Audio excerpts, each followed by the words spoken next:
Gimana misalnya menanamkan referensi pada anak yang misalnya takut nikah? Coba lihat ya. Kalau ada anak takut nikah, karena dia lihat KDRT, sekarang kita sampein. Berapa banyak, kita kasih data, berapa banyak yang KDRT dan berapa banyak yang enggak KDRT. Kalau dia takut nikah karena banyak yang KDRT, berarti informasinya dari situ saja. Makanya kita perlu untuk ngeliatin yang enggak KDRT. Ngeliatin misalnya contoh, siapa Ustadz Adi dan istrinya, Felix Xiao istrinya dan segala macam. Ini loh, jadi coba lihat ya. Setan itu menggoda manusia. Salah satu adalah nakut-nakutin yang enggak kejadian. Paham ya? Nikah itu ada pahala dan kalau gagal itu memang betul sulitnya minta ampun. Tapi apakah kalau kita tahu kalau ada misalnya yang salah, lantas kita tidak meraih yang enak, kan enggak juga gitu. Contoh kayak gini misalnya. Kenapa kamu nggak sholat? Ya itu yang sholat juga banyak yang berbuat salah. Padahal dia nggak sholat juga salah. Bisa dipahami ya. Kenapa kamu nggak mau nikah? Itu nanti terjadi KDRT. Pertanyaannya kalau nggak nikah, apakah nggak KDRT juga? Bisa jadi KDRT juga. Makanya tugas kita adalah menemukan yang terbaik. Syaiton kalau godain manusia, dia nakut-nakutin manusia dengan sesuatu yang belum tentu terjadi. Maka tugas kita adalah belajar. Maka sampaikan, semuanya punya pola. Kalau ada orang nikah KDRT berarti dia sudah melakukan pola nikah KDRT. Jelas sampai di sini? Saya cerita lagi. Pernah ada seseorang datang ke saya lalu bilang, Ustadz ini pernikahan saya yang ke-11. Keberapa? Ke-11. Ustadz saya tolong dinasehati Ustadz supaya saya tidak gagal lagi dalam pernikahan. Apa yang saya bilang? Mas nggak gagal kok mas. Mas berhasil kok mas. Apa? Berhasil menemukan resep untuk gagal nikah. Jelas ya? Maka saya ngomong langsung, kalau mas nggak berubah, maka mas nikah berapapun kali, mas pasti akan cerai lagi. Jelas sampai di sini? Karena dia sudah menemukan resep untuk gagal dalam pernikahan. Maka pernah suatu waktu tanya istri saya, kadang-kadang saya tuh juga suka nggak enak, karena tadi kita bisa baca. Contoh ya, tahu nggak KDRT itu ada polanya. KDRT itu ada polanya. Contoh ya, ada zaman sekarang zaman sosial media. Sosial media itu ya, Masya Allah, aku tuh nggak ngerti. Ada anak-anak muda merasa sudah paham tentang agama, lalu kemudian nikah. Nikahnya ditunjukin pada orang, kemesraannya diumbar-umbar di sosial media, lalu kemudian dilihatin seolah hidupnya sempurna. Aku bilang sama istriku, ini pernikahannya mesti masalah. Paham ya? Ini pernikahannya mesti masalah. Kenapa? Orang ketika berusaha menunjukkan di sosial media bahwa dia baik-baik saja, dia punya beban. Apa bebannya? Dia harus ikut ekspektasi orang. Dia akan berbuat sesuatu tergantung ekspektasi orang. Yang dia lakukan bukan untuk rumah tangganya, tapi untuk dilihat oleh orang. Paham sampai di sini? Artinya ini pasti bermasalah. Benar, nggak beberapa lama cerai setelah KDRT. Ini ada polanya. Makanya kalau misalnya serius mau nikah, maka harus belajar. Saya sering bilang sama orang-orang, ada tiba-tiba, Ustadz saya mau nikah, tolong dong Ustadz mau nggak jadi saksi saya? Saya bilang saya nggak mau. Ustadz mau nggak untuk jadi ceramah nikah saya? Saya bilang saya nggak mau. Kenapa? Saya sudah pengalaman banyak, seolah-olah kalau kita sudah jadi saksi nikah, kita bertanggung jawab atas pernikahan orang itu. Padahal kita baru ketemu. Saya baru nikahin orang biasanya setelah 2-3 tahun bareng saya. Baru saya mau untuk ngelamarin dia ke orang lain. Kenapa? Kalau saya nggak tahu orang ini, saya nggak mau ngelepas dia. Orang kita sudah monitoring saja, sudah kita ajarin 2-3 tahun aja, bisa jadi pernikahannya masih nggak bagus. Apalagi orang yang nggak belajar. Masuk jadi S1 berapa SKS Bapak Ibu sekalian? 138 SKS. Untuk jadi S1, Felix Xiao S1 Sarjana Pertanian. Sekarang jadi pengangguran. Ternyata sudah belajar 138 SKS, nggak ada gunanya. Bukan nggak ada gunanya, nggak sesuai dengan kerjaannya. Pertanyaan saya, kalau kalau untuk bisa kerja orang 138 SKS. Untuk bisa pergi haji yang cuma sekitar 10 hari atau taruhlah maksimal sebulan di sana, itu perlu manasik berapa lama? Lah Anda ini mau nikah, yang ibadah paling lama di dalam Islam, harusnya belajarnya kan lebih lama. Pertanyaannya berapa lama anak-anak kita belajar? Ya wajar kalau yang tidak tahu KDRT doang. Gitu kan ya. Ada bahkan yang nggak nikah-nikah. Suatu waktu ada orang sudah nikah, ibu. Sudah nikah, terus saya tanya, kamu ini udah 2 tahun nikah, kenapa belum punya anak? Saya bilang, apakah kamu ini ada sesuatu yang salah? Dia bilang gini, ternyata dia keracunan pemikiran tidak mau punya anak. Oh itu Imam Nawawi juga nggak punya anak, bahkan tidak nikah, baik-baik saja kan boleh di dalam Islam. Saya bilang betul boleh, tapi kalau alasannya tepat. Kalau nggak tepat, nggak boleh. Contoh, sekarang aku mau nanya, kenapa kamu nggak punya anak? Itu di dalam hadis kan begitu Ustadz, banyak anak banyak rezeki. Tapi kan dalam hadis yang lain, seperti buih di lautan. Ngapain kita punya anak kalau nanti anaknya jadi buih? Saya belum siap karena harta saya belum cukup, karena rezeki saya belum cukup. Nah kalau ini nggak boleh aku bilang. Kenapa? Karena kamu mempertanyakan rezeki Allah seolah-olah anak itu kamu yang ngurusin. Tugasmu itu belajar untuk didik anak, bukan mikirin rezekinya anak. Itu yang saya sampaikan. Tapi Imam Nawawi Ustaz tidak nikah. Saya bilang, kalau antum sepinter Imam Nawawi, ridho saya kamu nggak nikah juga. Ini sudahlah nggak pinter gitu misalnya. Nggak mau punya anak juga, terus maunya apa? Bisa dipahami Bapak sekalian. Nah maka ada banyak orang-orang pemikirannya salah gara-gara referensinya juga salah. Kayak tadi ngerokok itu misalnya rokok itu keren. Rokok itu cowboy, rokok itu hebat. Berapa banyak iklan rokok? Tahu ibu-ibu sekalian? Iklan rokok itu gila-gilaan. Bisa ratusan miliar juga untuk supaya buat orang ngerokok. Tapi kalau misalnya contoh, kalau ada orang ngerokok, gimana caranya? Kalau ada orang ngerokok ya, ini cara untuk supaya referensinya berubah. Ajak dia ke tempat orang TBC, tahu? Kanker TBC, ngelihat itu sanatorium itu, ada orang muntah darah, pas muntah darah suruh liatin tuh orang muntah darah. Suruh cium darahnya kalau bisa. Paham ya maksud saya?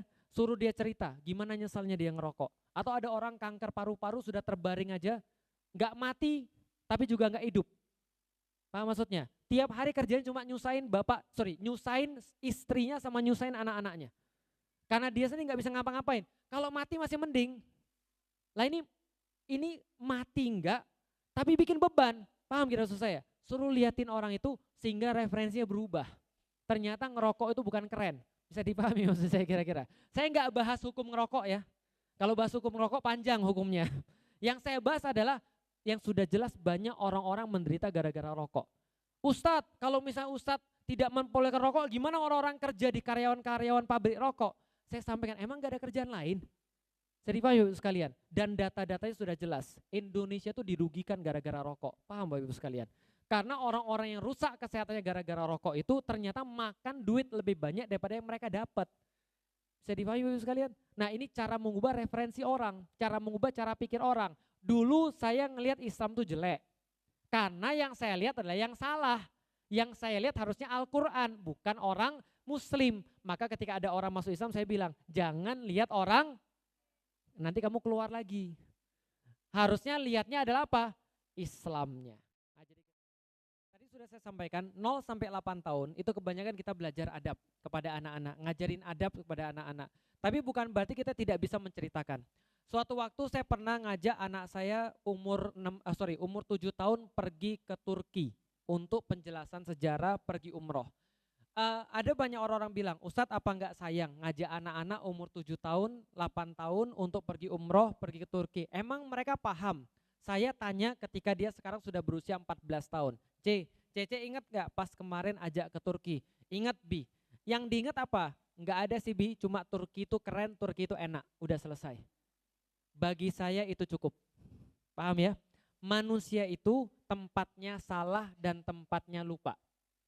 Tapi Bapak Ibu sekalian, riset penelitiannya adalah lupa itu bagus atau jelek. Lupa itu bagus atau jelek?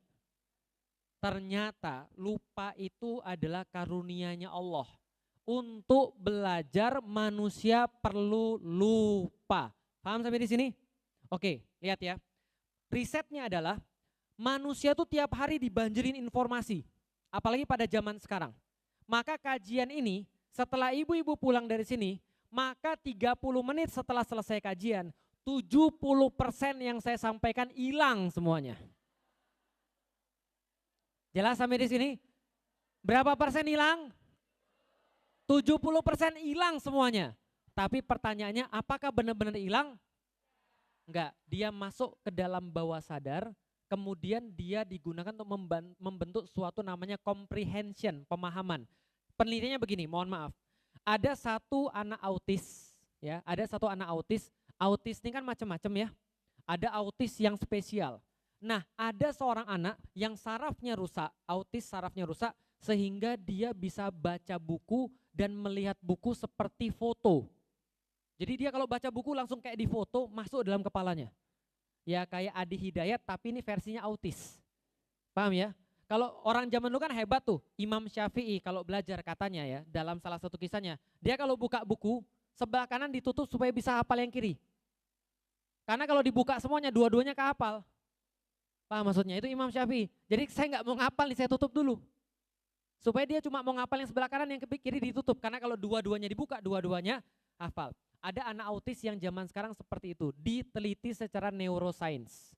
Dia bisa punya ingatan fotografik. Buka halaman ini 300 lembar novel, itu semua dihafal. Dihafal. Ditanya, halaman 201, paragraf ke-1, dia bacain, dia sebutkan. 2 lembar di belakangnya, dia sebutkan. Semuanya ingatan fotografik. Tapi lucunya adalah ketika dia ditanya, cerita novelnya tentang apa? Dia bilang saya nggak tahu. Dia cuma bisa ngerekam, tapi nggak bisa ngerti hasil daripada yang dia baca.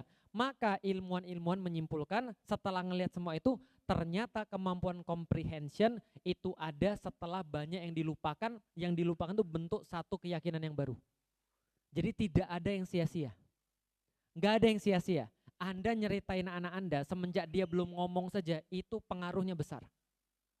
Anda bacain Quran pada anak Anda, dia belum bisa ngomong aja, itu pengaruhnya besar. Apalagi sama anak SD, nggak apa-apa, ceritanya terus. Terus bagaimana yang instan? Oke, ini yang saya coba pada anak-anak saya. Saya mau minta mereka untuk bisa belajar memanah misalnya. Maka saya ceritain, dulu ada seorang sahabat namanya Sa'ad bin Abi Waqqas. Dia senang banget bisa manah. Rasul pernah ketemu sama dia, lalu kemudian Rasul bilang, apa yang kamu mau minta kalau kamu didoain?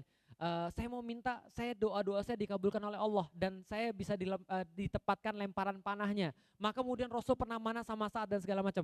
Cerita-cerita itu membuat mereka akhirnya intens dan kemudian interest sama panah. Bisa dipahami ya? Karena kita itu menceritakan itu pengaruhnya besar sekali. Kalau kita pengen misalnya yang konkret banget, contoh membuang sampah. Kadang-kadang cerita saja tidak cukup, tapi setelah kita cerita, maka kita ngajak mereka keluar. Abi itu ya, lagi di jalan, tiba-tiba ada yang buang sampah dari mobil. Saya bilang sama anak saya, enggak ada satupun perilaku yang Abi paling benci selain orang buang sampah sembarangan. Di depan anak-anak saya. Kenapa? Karena dia mau mobilnya bersih, tapi ngotorin jalan orang. Paham Bapak Ibu sekalian? Saya cuma ngomong gitu, mereka diem, mereka ngerekam. Karena pernah Abi ngelihat ada orang pendidikannya S3 buang sampah sembarangan, orang tuh nggak pendidikan. Jelas ya. Berarti saya lagi nanamin di kepala mereka, mau setinggi apapun Anda, buang sampah sembarangan, Anda bukan orang yang terdidik. Jelas sampai di sini? Besok lagi ada orang buang sampah sembarangan, lihat tuh orang nggak terdidik. Jelas sampai di sini Bapak Ibu sekalian. Oke, nah setelah itu saya bilang, yuk kita keluar bawa plastik, kita pungutin sampah. Ya. Nah setelah mereka mengunit sampah, itu terbentuk belief di mereka, terbentuk keyakinan setelah referensi-referensi tadi, mereka jadi tahu, oh gini ya rasanya kita disampain ya. Enak atau enggak? Enggak enak. Maka mereka di kepala mereka benci banget dengan orang yang buang sampah sembarangan. Sampai di sini bisa dipahami, itu konkret. Apalagi misalnya, ngantri, jujur dan segala macam. Tiba-tiba di mobil bau, ada yang kentut. Lalu saya bilang, siapa yang kentut? Enggak ada yang mau ngaku. Gitu kan ya. Lalu kemudian saya bilang ini, Abi merasa bau iya, tapi kalau seandainya ada yang gak jujur, itu Abi paling sedih. Kalau kalian salah, Abi marah. Tapi kalau kalian bohong, Abi sedih. Dan ini normal, gak ada masalah. Oke, jadi siapa yang ngentut? Ngaku. Ya udah gak apa-apa. Ya sampai di sini. Nah, jadi kita bisa cerita, kita bisa sampein, kita bisa hal-hal yang begitu namanya adab. Nah, adab ini ternyata siapa yang paling sukses menanamkan karakter-karakter ini? Ternyata dalam jurnal-jurnal pendidikan ada 2 negara, 1 Jepang, 2 Inggris. Karena mereka diajarin kayak tadi, setiap anak masuk sekolah nggak ada mamang-mamang bersih-bersih. Siapa yang bersihin kelas? Anak-anak. Jadi dia tahu bagaimana rasanya bersihin WC kotor. Besok kalau dia pakai WC, dia nggak akan kotor. Karena dia tahu rasanya bersih-bersih WC kayak apa. Oh ternyata WC-nya bersih, lebih mudah ya. Itu pendidikan adab, itu pendidikan anak. Si Roh bagaimana?